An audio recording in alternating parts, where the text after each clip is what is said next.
कितने गरीब किसान ऐसे हैं जिनको जीवन में पहली बार प्रधान सेवक एक ऐसा मिला जिसने 5 लाख रुपए की सेवा आयुष्मान भारत के तहत मुहैया कराई।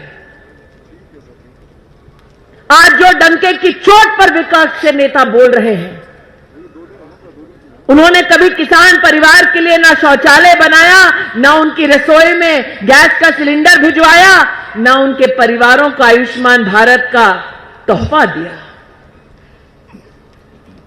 बिल को लेकर अपनी राजनीतिक रोटियां सेकते हैं ये लोग। ऐसा क्या है इन बिलों में जिनसे आपत्ति है कांग्रेस और यूपीए दल के नेताओं को? किसानों के बीच में भ्रम फैलाया गया, एमएसपी का ऑपरेशन बंद हो जाएगा। आज बतलाना चाहती हूं आप जैसे भाइयों को, नरेंद्र मोदी ने अपने कार्यकाल में एमएसपी में पूरे देश के किसानों को 8 लाख करोड़ रुपया मुहैया कराया है। और अगर आप यूपीए के कार्यकाल का आंकड़ा देखें तो स्तब्ध हो जाएंगे कि 10 साल यूपीए की सरकार रही, खर्चा कितना? मात्र 3.5 लाख करोड़ रुपया। ये जो आज ढोंग कर रहे हैं हितैषी बनकर किसानों का, कांग्रेस और यूपीए की जब केंद्र में सरकार थी तो किसान का क्या हश्र था? हर चुनाव में किसान को झांसा दिया जाता कि कर्जा माफ कर दिया जाएगा और वोट पड़ने के बाद किसान दर दर की ठोकरें खाता। मोदी और योगी की जब सरकार आई तब भारतीय जनता पार्टी ने उत्तर प्रदेश में सरकार बनाने के बाद 36,000 करोड़ रुपए के माध्यम से 86 लाख किसानों का कर्जा माफ किया।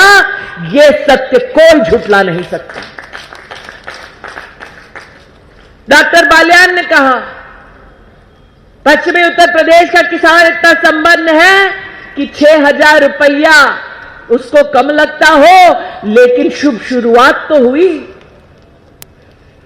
कितने किसान ऐसे जो कर्ज तले दबे जा रहे थे, उनको नरेंद्र मोदी के आशीर्वाद से न सिर्फ कर्जा माफ किया गया, बल्कि देश के इतिहास में पहली बार किसान सम्मान निधि के माध्यम से हर किसान के खाते में साल का 6,000 रुपया, 10 साल का 60,000 रुपया देने वाला अगर कोई नेता इस देश में आया तो नरेंद्र मोदी आया। आज किसान भाइयों से कहना चाहती हूं, इस 1.5 वर्ष में 14 करोड़ देश के किसानों को 93,000 करोड़ रुपया अगर किसी ने बैंक के खाते में पहुंचाया तो मोदी ने पहुंचाया, कांग्रेस पार्टी या सपा ने नहीं पहुंचाया।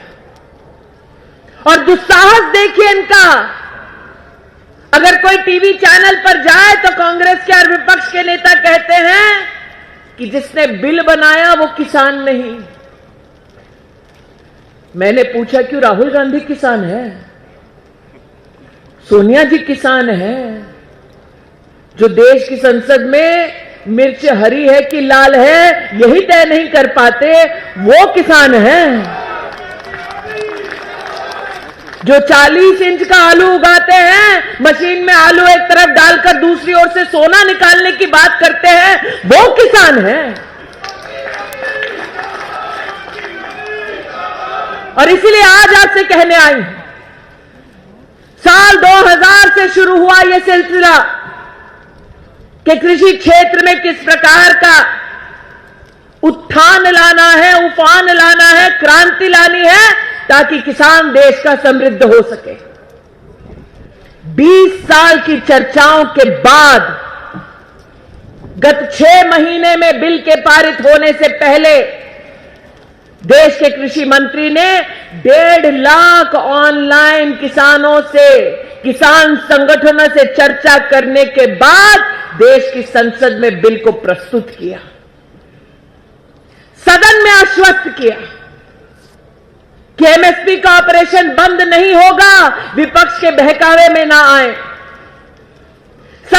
प्रस्तावना की कि एपीएमसी के कानून को कोई हाथ नहीं लगाएगा, किसान विचलित ना हो।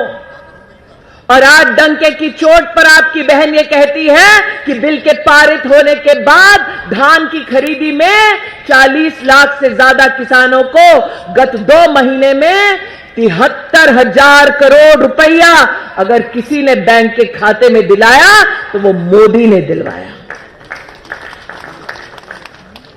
वस्त्र मंत्रालय की ओर से एमएसपी के कपास की खेती में, कपास की खरीद में मात्र 2 महीने के अंतराल में 9 लाख किसानों को 11,000 करोड़ रुपया बैंक के खाते में किसी ने मुहैया कराया तो मोदी ने कराया। लगभग देश का ये 50 लाख किसान आज विपक्षी दलों से पूछ रहा है कि हम प्रमाण हैं मोदी की नीयत का, हम प्रमाण हैं कि मोदी ने जो वचन दिया उस वचन का पालन किया, एमएसपी की खरीद करी। तुम क्यों बरगलाते हो उन लोगों को जिनके नाम से तुम अपनी राजनीति की रोटियां सीखते हो? इस बिल में एक भ्रम फैलाया, कहा किसान की जमीन जब्त हो जाएगी। डॉक्टर बालियान ने, मेरे भाई ने जो कहा कि पश्चिम उत्तर प्रदेश में तो आज तक किसी किसान की जमीन जब्त नहीं हुई। ऐसे देश के इतिहास में पहली बार एक ऐसा कानून आया जिस कानून में इंगित किया गया कि अगर किसान के साथ कोई कानूनी करार होता है तो जबरन ना किसान की जमीन बेची जा सकती है, ना किसान की जमीन जबरन खरीदी जा सकती है, ना किसान की जमीन जबरन गिरवी रखी जा सकती है। अगर जमीन किसान की संरक्षित की नरेंद्र मोदी ने,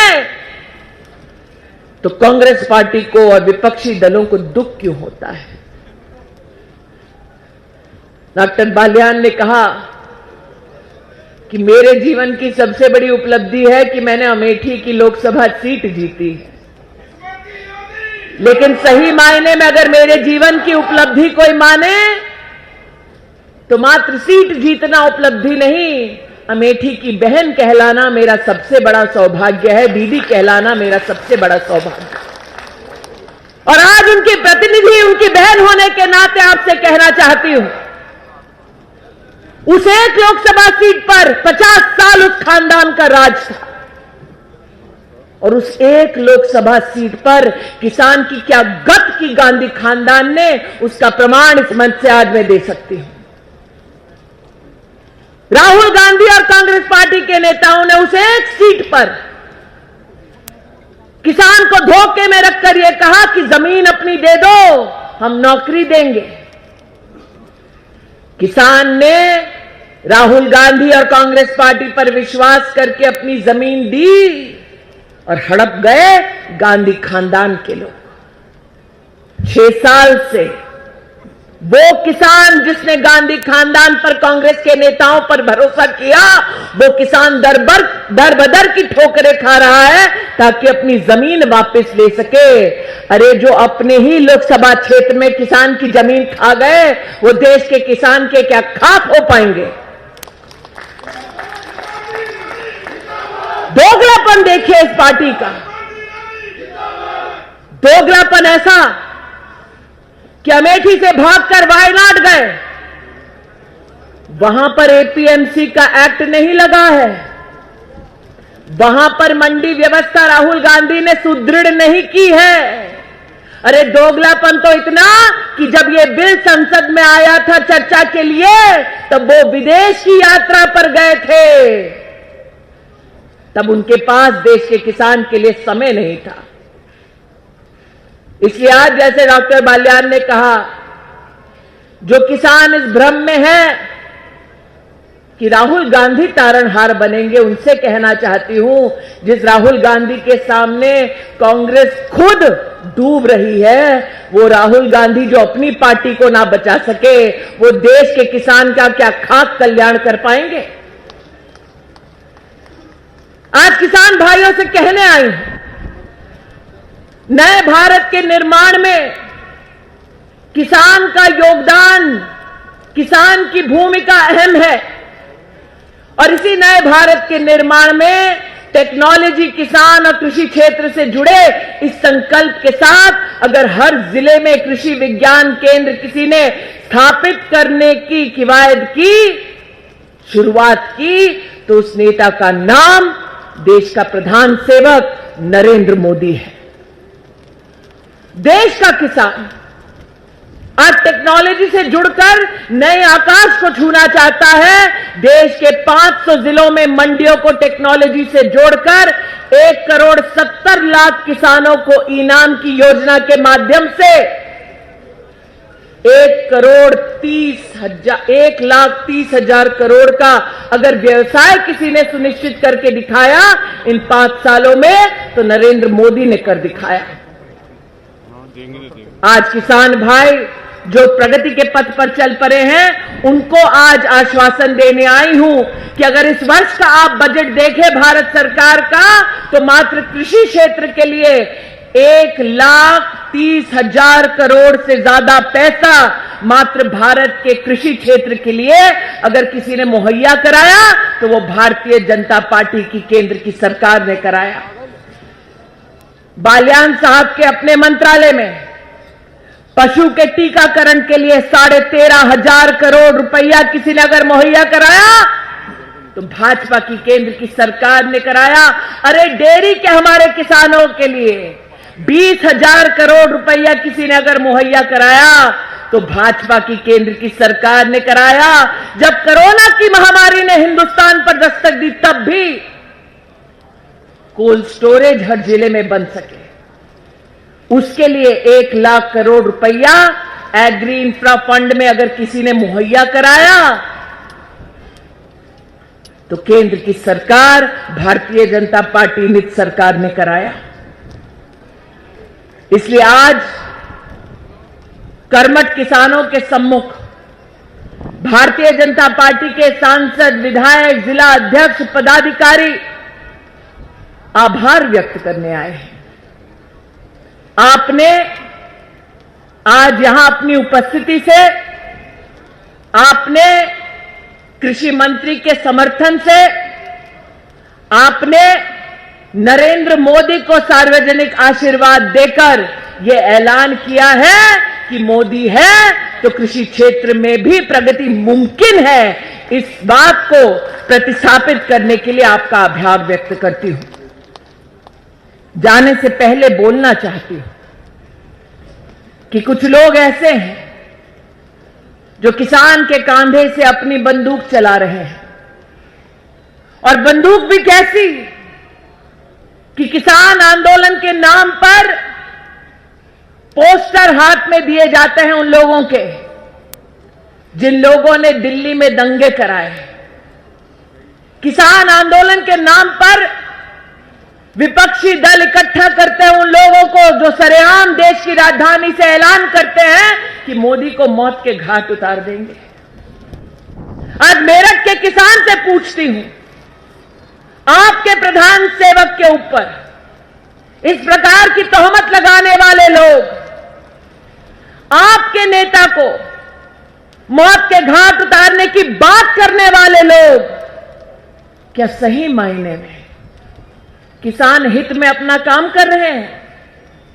इसलिए आज आपके प्रति आभार व्यक्त करती हूं कि सुचारू रूप से भारत के विकास में योगदान देने के लिए आप न सिर्फ अपने खेतों में मेहनत करते हैं, बल्कि कृषि संवाद के इस कार्यक्रम में आकर अपना आशीर्वाद हाल में ही पारित हुए कृषि बिलों के संदर्भ में देकर देश को यह संदेश देते हैं कि वो किसान जो वर्षों वर्ष तक बिचौलियों के सामने बंध जाता था, अब आजाद हिंदुस्तान का वो किसान देश के किसी भी प्रदेश में किसी भी व्यक्ति को, किसी भी संगठन को अपनी फसल बेचेगा उस मूल्य पर जो मूल्य किसान स्वयं तय करेगा। देश का किसान इन कृषि कानूनों के माध्यम से 72 घंटे में अपना भुगतान सुनिश्चित कर पाएगा, और यही देश का किसान न भारत के निर्माण में अहम भूमिका निभाएगा। प्रभु के चरणों में इसी संकल्प को अर्पित करते हुए आज इस संवाद में उपस्थित होने के लिए भाजपा के सम्मानित मंच की ओर से आप सबके प्रति आभार व्यक्त करती हूं। जय हिंद, जय भारत।